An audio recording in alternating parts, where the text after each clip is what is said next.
22 years ago, I made a big life mistake. The loneliness I felt was overwhelming.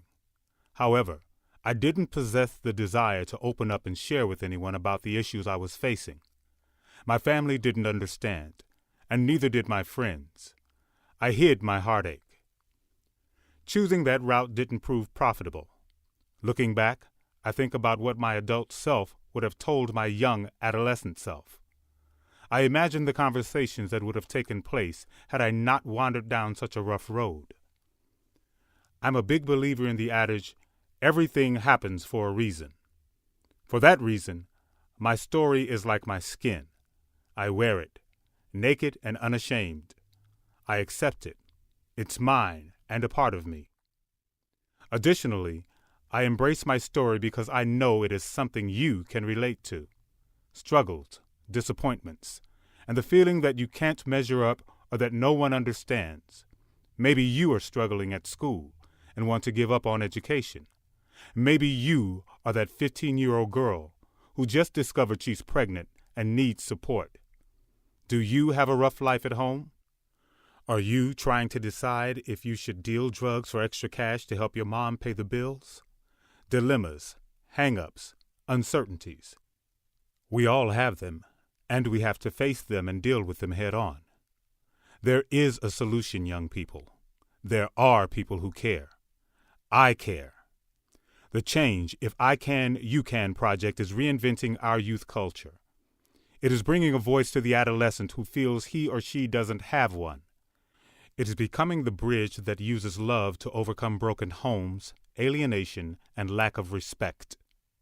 Throughout the struggles you will read about in this book, I have learned one important lesson. The biggest key to being successful is to not feel ashamed or devalued. Adults and our youth culture need to work together to right these negatives. Resources are available for you, even if you are a young person who feels caught in the middle. For example, counselors at your schools or churches can help you deal with the issues that plague you. If you are an adult reading this, I'd like to exhort you to this point. Communities need to rally around one another. We are all in this together. The Change, If I Can, You Can project has other resources in the works. The Change Project will continue to build toward the creation of a film, a magazine, youth conferences, and dinner galas. We welcome you to take part. I believe that when our communities succeed, so will this nation. I'm on board, folks. I respect you and care deeply about what you're facing. My heart is open, and you've got my listening ear. I don't want you to be whisked away by the clouds of helplessness or hopelessness. Contact me anytime via Twitter, Travis Angry, or by email at travis@travisangry.com.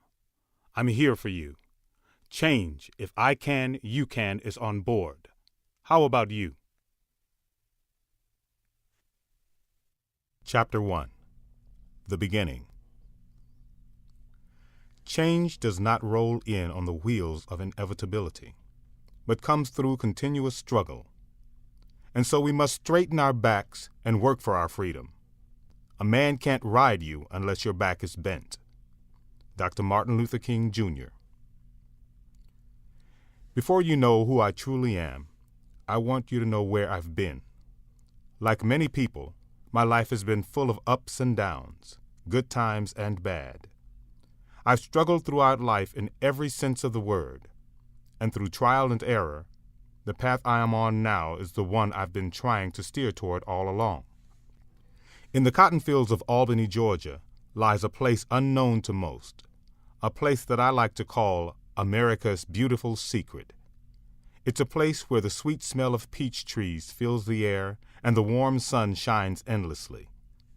Even though my family, my mother, Glenburia, father, Raymond, and oldest brother, Raymond Jr., only stayed until I was 6 months old, I consider Georgia to be an important part of my roots.